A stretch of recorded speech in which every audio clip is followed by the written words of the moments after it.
ആത്മപ്രേരിതം ഹൃദയോദ്ദീപകം ജീവദായകം.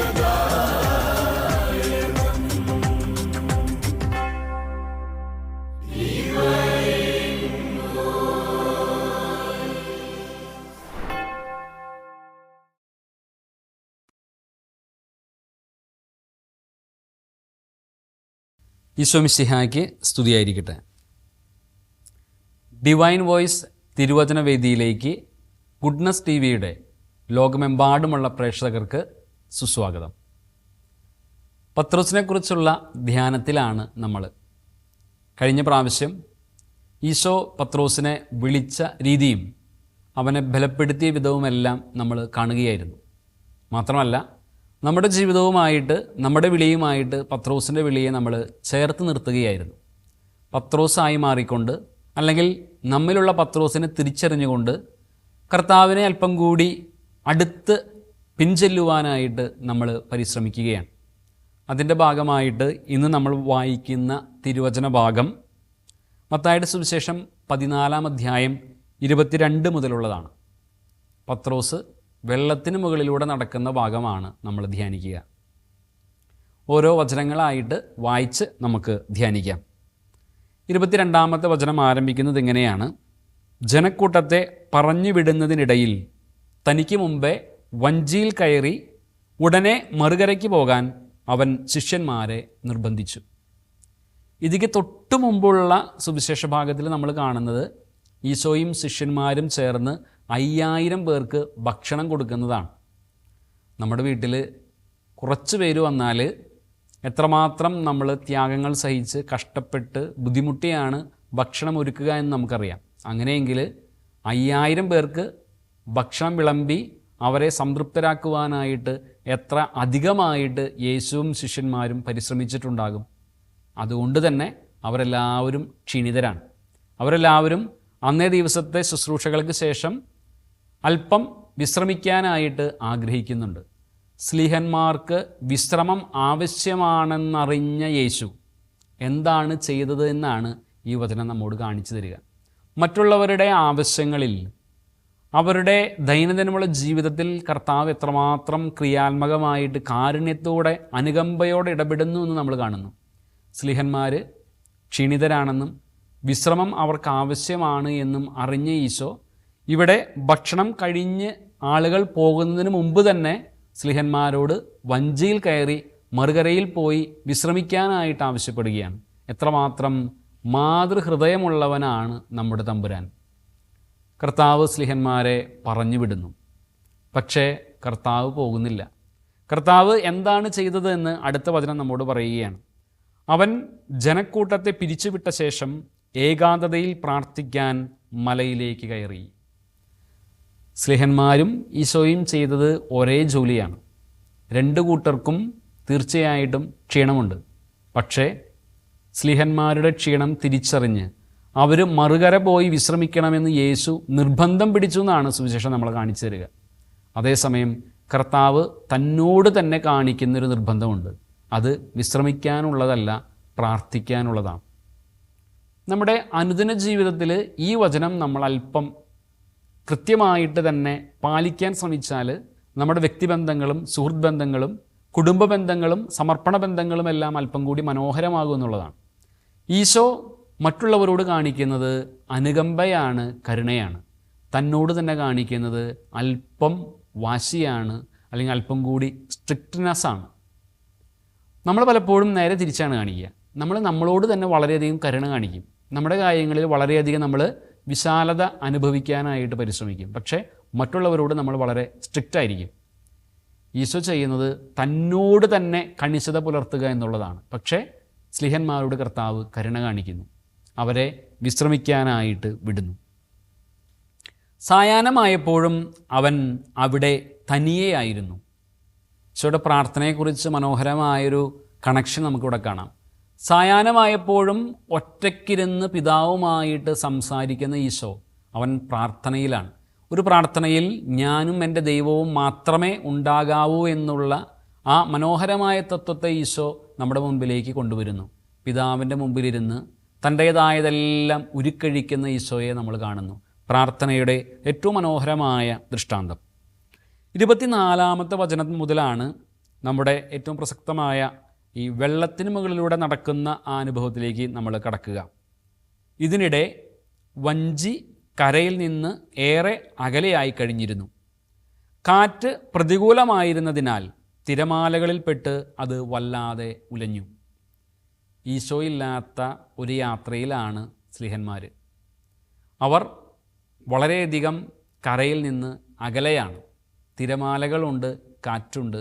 അത് ചെറിയ ഒരു അപകട സാധ്യതയിലൂടെ മുൻപോട്ട് പോവുകയാണ്. കർത്താവില്ലാത്ത വഞ്ചികൾ എപ്പോഴും അപകട സാധ്യതയെ ഓർമ്മിപ്പിക്കുന്നതാണ്. കർത്താവ് ആ വഞ്ചിയിലുണ്ട് എങ്കിൽ എത്രമാത്രം അപകടകരമായ അവസ്ഥയിലൂടെ സഞ്ചരിച്ചാലും നമുക്ക് ഭയപ്പെടേണ്ടതില്ല. ക്രിസ്തുവുള്ള വഞ്ചിയും ക്രിസ്തുവില്ലാത്ത വഞ്ചിയും അതാണ് നമ്മളെ ഓർമ്മിപ്പിക്കേണ്ടത്. എൻ്റെ വഞ്ചിയിൽ ക്രിസ്തു ഉണ്ടോ എന്നുള്ളതാണ് ഞാൻ തിരിച്ചറിയേണ്ടത്. ക്രിസ്തുവില്ലാതെ പോകുന്ന യാത്രകളെല്ലാം പലപ്പോഴും അപകടങ്ങളിലേക്ക് അല്ലെങ്കിൽ കൃത്യമായ ലക്ഷ്യങ്ങളിലെത്താതെ പോകാൻ സാധ്യതയുണ്ട് എന്ന് തിരുവചനം നമ്മളെ ഓർമ്മിപ്പിക്കുന്നുണ്ട്.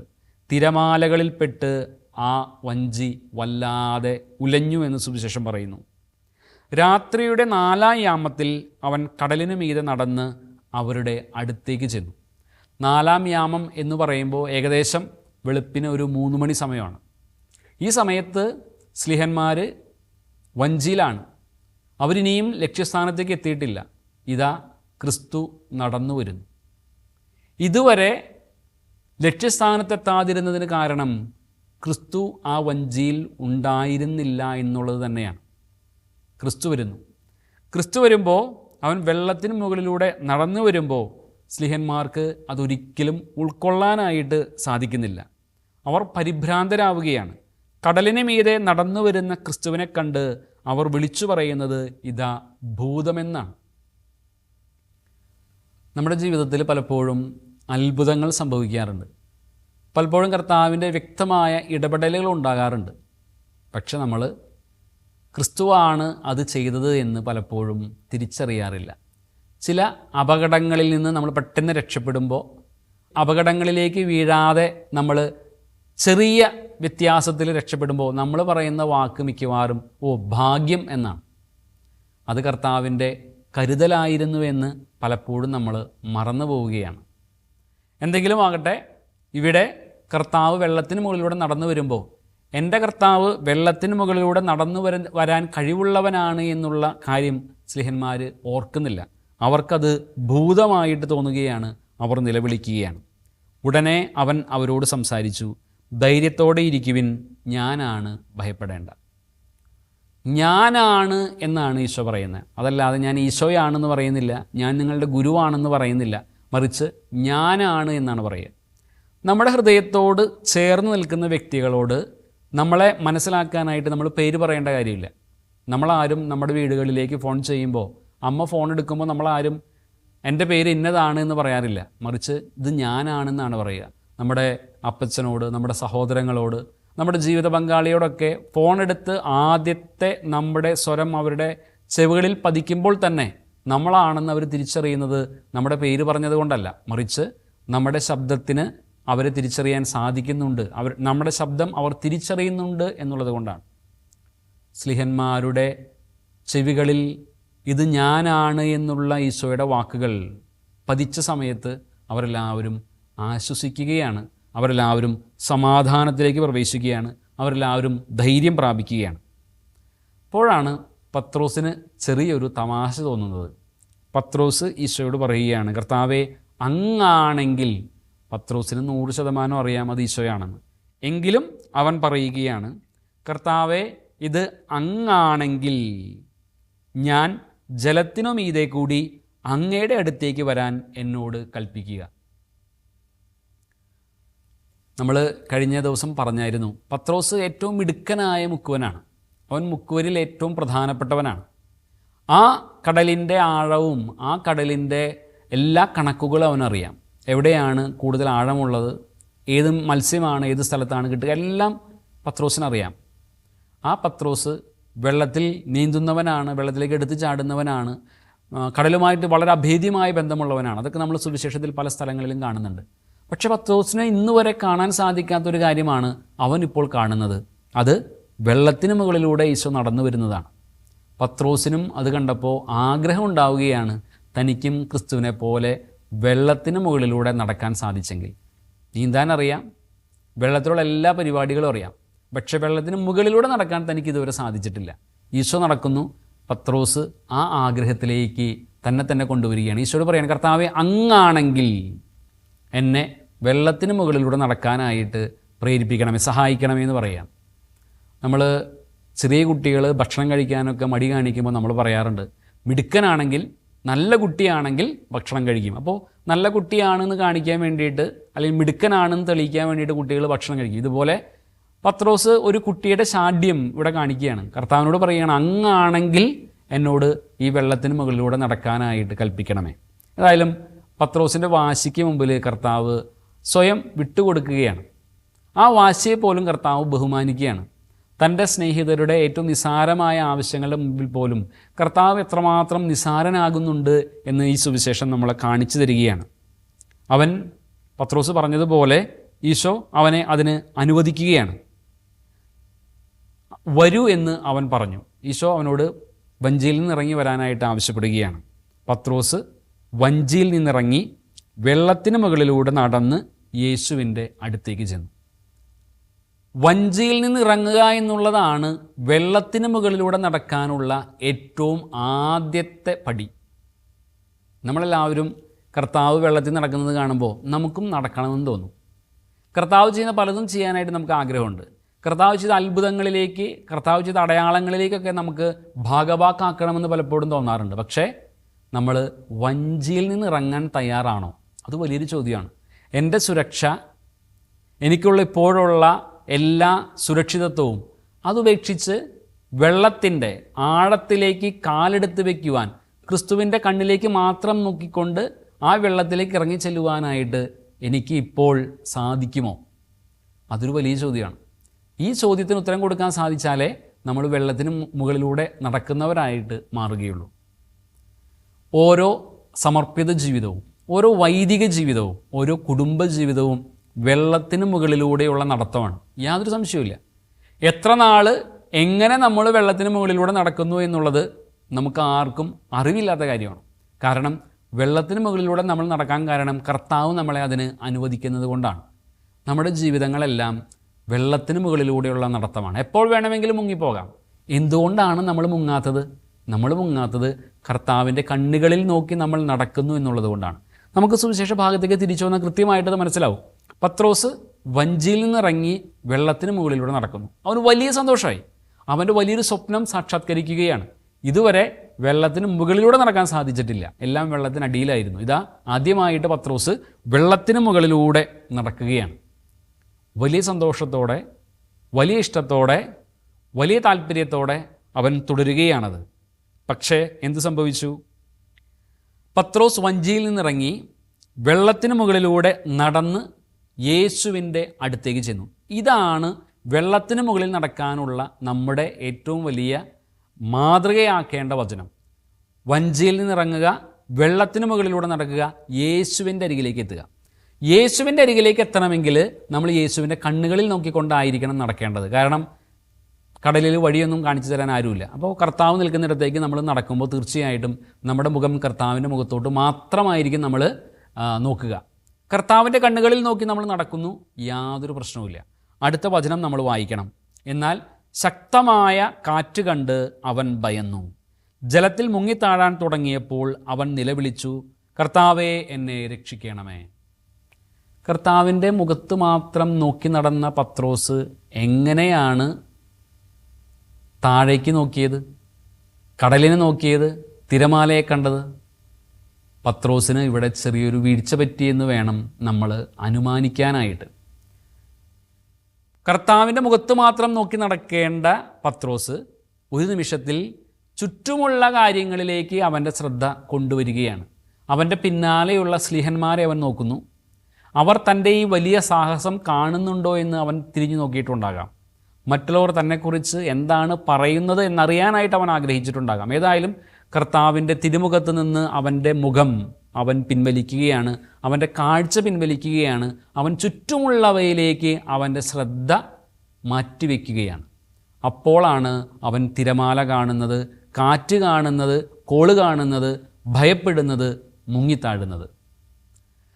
എൻ്റെ സമർപ്പണ ജീവിതത്തിൽ, എൻ്റെ വൈദിക ജീവിതത്തിൽ, എൻ്റെ കുടുംബ ജീവിതത്തിൽ കർത്താവിൻ്റെ കണ്ണുകളിലേക്ക് മാത്രം നോക്കിക്കൊണ്ട് ഞാൻ യാത്ര ചെയ്യുന്നിടത്തോളം കാലം വെള്ളത്തിന് മുകളിലാണെങ്കിലും മുങ്ങാതെ പോകാനായിട്ട് എനിക്ക് സാധിക്കും.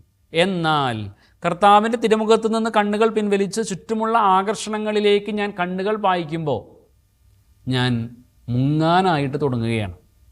എൻ്റെ ജീവിതത്തിൻ്റെ നിയന്ത്രണങ്ങളെല്ലാം എൻ്റെ കരങ്ങളിൽ നിന്ന് നഷ്ടപ്പെട്ടു പോവുകയാണ്. അത് എന്നേക്കുമായിട്ടുള്ള നാശത്തിലേക്ക് വീണു പോവുകയാണ്. പത്രോസ് ഇതാ മുങ്ങിത്താഴുന്നു. പത്രോസ് വലിയ വായിൽ നിലവിളിക്കുകയാണ്, കർത്താവേ എന്നെ രക്ഷിക്കണമേ എന്ന്. നമ്മൾ നേരത്തെ പറഞ്ഞു, പത്രോസ് മുക്കുവനാണ്. അവന് നീന്തി കയറാവുന്നതേ ഉള്ളൂ. അവൻ ഏത് കടലിലും നീന്താൻ കഴിവുള്ളവനാണ്. പക്ഷേ തനിക്ക് നീന്തി കയറാമായിരുന്ന അകലമായിരുന്നിട്ട് പോലും പത്രോസ് അത് മറന്നു പോവുകയാണ്. അവൻ കുഞ്ഞു കുട്ടികളെ പോലെ കരയുകയാണ്, കർത്താവേ എന്നെ രക്ഷിക്കണമേ. ഉടനെ യേശു കൈനീട്ടി അവനെ പിടിച്ചുകൊണ്ട് ചോദിച്ചു, അല്പവിശ്വാസി, നീ എന്തുകൊണ്ട് സംശയിച്ചു? എന്തുകൊണ്ട് നീ സംശയിച്ചു? തൻ്റെ മുഖത്ത് നോക്കി നടന്നു വന്ന പത്രോസ് വളരെ സന്തോഷത്തിലായിരുന്നു. എന്നാൽ അവൻ ചുറ്റുമുള്ളവയിലേക്ക് നോക്കി താണുപോയപ്പോൾ, അവൻ സംശയിക്കുന്നവനായിട്ട് മാറിയപ്പോൾ അവൻ്റെ ജീവിതത്തിലേക്ക് ഒരു തോൽവി കടന്നു വരികയാണ്. നമ്മളെല്ലാവരും കർത്താവിൻ്റെ മുഖത്ത് മാത്രം നോക്കി നടക്കാനായിട്ട് വിളിക്കപ്പെട്ടവരാണ് എന്നും കർത്താവിൻ്റെ മുഖത്ത് നോക്കിയുള്ള നടത്തത്തിൽ മാത്രമേ നമുക്ക് ലക്ഷ്യത്തിലേക്ക് എത്തിച്ചേരാൻ സാധിക്കുകയുള്ളൂ എന്നും, നമ്മുടെ ലക്ഷ്യം തെറ്റുമ്പോൾ, നമ്മുടെ കാഴ്ച മറയുമ്പോൾ നമ്മൾ മുങ്ങിപ്പോകുന്നവരായിട്ട് മാറുന്നുവെന്നും പത്രോസിൻ്റെ വലിയ ഒരു ഉദാഹരണത്തിലൂടെ കർത്താവ് നമ്മളെ ഓർമ്മിപ്പിക്കുകയാണ്. ആത്മാർത്ഥമായിട്ട് നമുക്ക് ചിന്തിക്കാം, എപ്പോഴാണ് എൻ്റെ ജീവിതയാത്രയിൽ ക്രിസ്തുവിൻ്റെ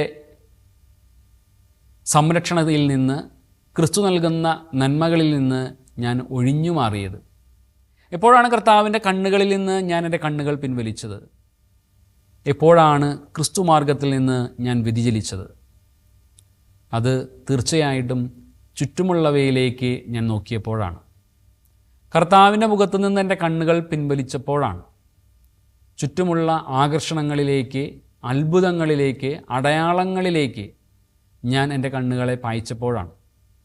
ക്രിസ്തുവിനേക്കാളും വിലയുള്ളതായി മറ്റു ചിലതിനെ കരുതിയപ്പോഴാണ്. ക്രിസ്തുവിന് കൊടുക്കേണ്ട ഒന്നാം സ്ഥാനത്ത് നിന്ന് ഞാൻ എന്നെ തന്നെ മാറ്റി വെച്ചുകൊണ്ട് മറ്റു പലതിനും ഒന്നാം സ്ഥാനം നൽകിയപ്പോഴാണ് എനിക്ക് ക്രിസ്തുമാർഗത്തിൽ വ്യതിചലിക്കാനായിട്ട് ഇടവന്നത്. നമ്മൾ തിരിച്ചറിയേണ്ടതും മനസ്സിലാക്കേണ്ടതും ഒറ്റ കാര്യമാണ്.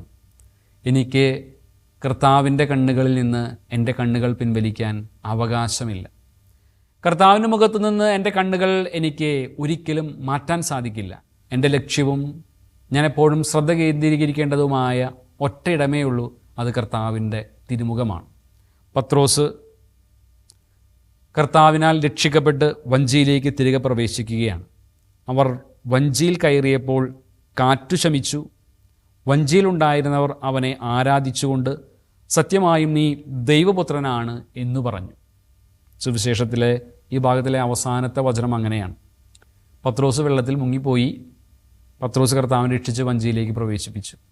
പത്രോസിനെ സംബന്ധിച്ചിടത്തോളം അതൊരു വീഴ്ചയാണ്, തോൽവിയാണ്. പക്ഷേ മറ്റുള്ളവർക്ക് അത് വലിയ സുവിശേഷമായിട്ട് മാറുന്നു. നീ ക്രിസ്തുവാണ് എന്ന്, നീ ദൈവമാണ് എന്ന്, നീ ദൈവപുത്രനാണ് എന്ന് മറ്റുള്ളവർ തിരിച്ചറിയാനായിട്ട് പത്രോസിൻ്റെ വീഴ്ച പോലും ഉപകരണമാവുകയാണ്. അങ്ങനെ നോക്കുമ്പോൾ നമ്മുടെ ജീവിതത്തിലെ തോൽവികളെക്കുറിച്ച്, നമ്മുടെ പരാജയങ്ങളെക്കുറിച്ച്, നമ്മുടെ മുങ്ങിപ്പോകലുകളെക്കുറിച്ച് നമ്മൾ സങ്കടപ്പെടേണ്ടതില്ല. കാരണം ചുറ്റുമുള്ളവർക്ക് പാഠമാകുവാനായിട്ട് നമ്മുടെ വീഴ്ചകൾ കർത്താവ് ഉപയോഗിക്കുകയാണ്. ഞാൻ വീണുപോയെങ്കിലും, എനിക്ക് ഇടർച്ച പറ്റിയെങ്കിലും ചുറ്റുമുള്ളവർക്ക് അത് പാഠമാവുകയാണെന്നുള്ള ആശ്വാസം എന്നെ അല്പം കൂടി എളിമപ്പെടാനായിട്ട് സഹായിക്കട്ടെ. നമ്മുടെ ഓരോരുത്തരുടെയും ജീവിതം കർത്താവ് എങ്ങനെയാണ് മനോഹരമാക്കുന്നത് എന്ന് നമ്മൾ തിരിച്ചറിയണം. നമ്മുടെ ജീവിതത്തിൽ ഒരിക്കലും നമുക്ക് എപ്പോഴും ഈ വഞ്ചിയിലെ സുരക്ഷിതത്വം മാത്രം ആഘോഷിക്കാനായിട്ട് സാധിക്കില്ല. എപ്പോഴും വഞ്ചിക്കുള്ളിലിരിക്കേണ്ടവരല്ല നമ്മൾ കർത്താവിൻ്റെ സുരക്ഷിതത്വം അനുഭവിക്കണമെങ്കിൽ, കർത്താവിൻ്റെ സ്നേഹം അനുഭവിക്കണമെങ്കിൽ വഞ്ചി നൽകുന്ന ചില സുരക്ഷിതത്വങ്ങളിൽ നിന്ന് പുറത്തേക്ക് കിടക്കണം. വെള്ളത്തിന് മുകളിലൂടെ കർത്താവിൻ്റെ കണ്ണുകളിലേക്ക് നോക്കി നടക്കാനായിട്ട് സാധിക്കണം. സമർപ്പണ ജീവിതവും വൈദിക ജീവിതവും കുടുംബജീവിതവും എല്ലാം ഇതുമായിട്ട് ചേർന്ന് പോകുന്ന കാര്യങ്ങളാണ്. കർത്താവിൻ്റെ തിരുമുഖത്ത് നോക്കിക്കൊണ്ടാണ് നമ്മൾ ഓരോരുത്തരും യാത്ര ചെയ്യേണ്ടത്. ഒരു പുരുഷനും സ്ത്രീയും കർത്താവിൻ്റെ അൾത്താരയ്ക്ക് മുമ്പിൽ നിന്ന് ഒരു കുടുംബമായിട്ട് മാറുമ്പോൾ അവർ പുതിയ ഒരു യാത്ര ആരംഭിക്കുകയാണ്. ആ യാത്രയിൽ നമ്മൾ തിരിച്ചറിയേണ്ടത് അവരെല്ലാവരും കർത്താവിൻ്റെ കണ്ണുകളിലേക്ക് നോക്കി മാത്രം യാത്ര ചെയ്യേണ്ടവരാണ് ഇനിയുള്ള നിമിഷം മുതൽ എന്നുള്ളതാണ്. ഒരു സമർപ്പിത വ്രതവാഗ്ദാന വേളയിൽ തിരിച്ചറിയേണ്ടതും അതുതന്നെയാണ്. ഇനി കർത്താവിൻ്റെ കണ്ണുകളിലേക്ക് മാത്രം നോക്കിക്കൊണ്ട് നിനക്ക് യാത്ര ചെയ്യാനായിട്ട് സാധിക്കണം. ഒരു പുരോഹിതൻ തൻ്റെ പൗരോഹിത്യ സ്വീകരണ വേളയിൽ തിരിച്ചറിയുകയാണ് ഇനി അവൻ കർത്താവിൻ്റെ മുഖത്ത് നോക്കിക്കൊണ്ട് മാത്രമായിരിക്കണം യാത്ര ചെയ്യേണ്ടതെന്ന്. നമ്മുടെ ഓരോരുത്തരുടെയും വിളികളെ, നമ്മുടെ ഓരോരുത്തരുടെയും ദൗത്യങ്ങളെ നമുക്കൊന്ന് അവലോകനം ചെയ്യാം. എപ്പോഴാണ് നമുക്ക് പാളിപ്പോയത്? എപ്പോഴാണ് നമ്മൾ വീണുപോയത്? എപ്പോഴാണ് നമുക്ക് കുറവുകൾ സംഭവിച്ചത്? കർത്താവിൻ്റെ മുഖത്ത് മാത്രം നോക്കിയിരിക്കേണ്ട നമ്മൾ കർത്താവിൻ്റെ മുഖത്തു നിന്ന് കണ്ണുകൾ പിൻവലിച്ച് ചുറ്റുമുള്ളവയിലേക്ക് നോക്കിയപ്പോഴാണ് നമുക്കിടറിപ്പോയത്. തിരുവചനം നമ്മോട് ആവശ്യപ്പെടുന്നു, ഇനിയുള്ള നമ്മുടെ ജീവിതം കർത്താവിൻ്റെ മുഖത്ത് മാത്രം നോക്കിക്കൊണ്ട് നടത്താൻ നമുക്ക് സാധിക്കട്ടെ.